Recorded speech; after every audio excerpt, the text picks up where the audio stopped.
In this example, I want to show you how to draw propylcyclohexane.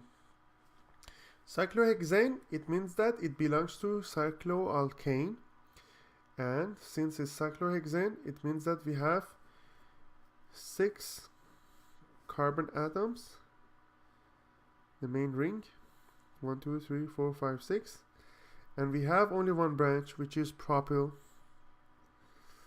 So we have CH2, CH2, CH3. And because it's cycloalkane, and the chemical formula has to be CnH2n. How many carbon atoms we have? We have 6 here, 3 here, so it will be 9 H19.